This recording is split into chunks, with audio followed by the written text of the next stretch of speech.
চট্টগ্রামের আগ্রাবাদে অবস্থিত hotel Saint মার্টিনকে ঘিরে গুরুতর অনৈতিক কর্মকাণ্ডের অভিযোগ উঠেছে। দীর্ঘদিন ধরে 3 তারকা মানের হোটেল হিসেবে সুনামের সঙ্গে সেবা দিয়ে আসা প্রতিষ্ঠানটির বিরুদ্ধে সম্প্রতি অসামাজিক কার্যকলাপ পরিচালনার অভিযোগ সামনে আসায় স্থানীয় মহলে তীব্র উদ্বেগ ও ক্ষোভ সৃষ্টি হয়েছে। বিভিন্ন সূত্র ও একাধিক মামলার নথিপত্র পর্যালোচনায় জানা গেছে, হোটেলটির আড়ালে দেহ ব্যবসা পরিচালনার অভিযোগ রয়েছে।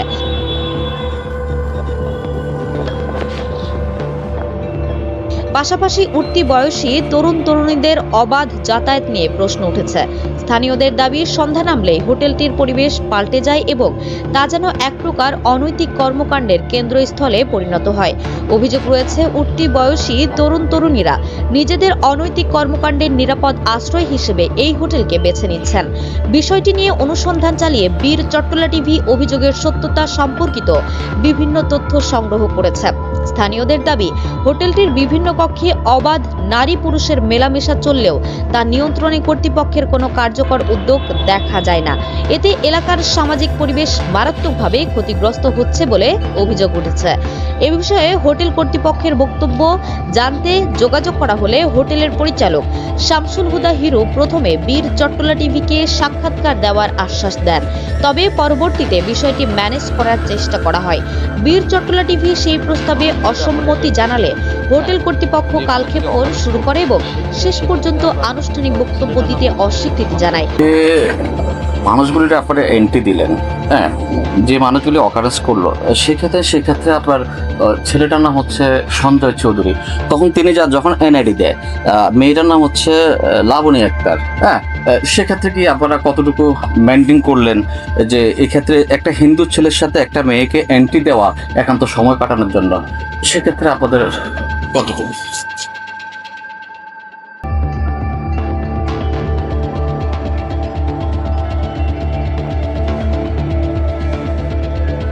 পরবর্তীতে পরিচালক শামসুল হুদা হিরুর সঙ্গেও আর যোগাযোগ করা সম্ভব হয়নি। অন্যদিকে সচেতন মহলের দাবি, অভিযোগগুলোর নিরপেক্ষ ও দ্রুত তদন্ত জরুরি। তারা মনে করছেন, বিষয়টি দীর্ঘদিন অবহেলায় চলতে থাকলে এলাকায় সামাজিক অবক্ষয় এবং অপরাধ প্রবণতা বৃদ্ধি পেতে পারে।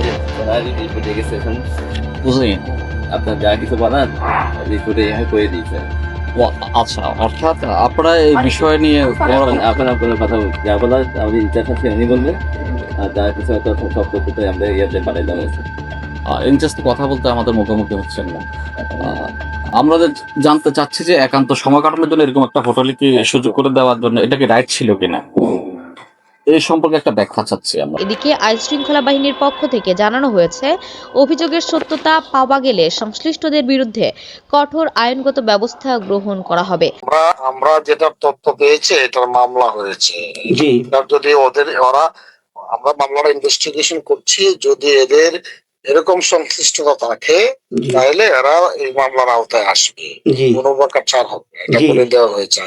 ঠিক আছে, এরা কি হিসাবে এখানে উঠছে বিস্তারিত খুঁজে দেখা হবে। এরা যদি সন্তোষজনক ডকুমেন্ট দিতে না পারে তাহলে মামলা আওতায় আসবে। আইনগত যা আছে তাই, কোনো প্রকার ব্যর্থ হবে। আমরা তাদের রেজিস্টার গুলা নিয়েছি, এরা কি হিসাবে উঠছে, কি পরিচয় দিছে, কি মানে এরা কিভাবে এন্ট্রি করছে, সবগুলা বিস্তারিত দেখা হবে। যা আছে আইনগতভাবে যা হওয়ার তাই হবে। স্থানীয় বাসিন্দারা দ্রুত তদন্ত করে যথাযথ পদক্ষেপ নেওয়ার জন্য প্রশাসনের প্রতি জোর দাবি জানিয়েছেন। HM Expert B500 CWR স্বাধীনতার সুবর্ণ জয়ন্তীতে নতুন বাংলাদেশ গড়ার প্রত্যয়। HM Steel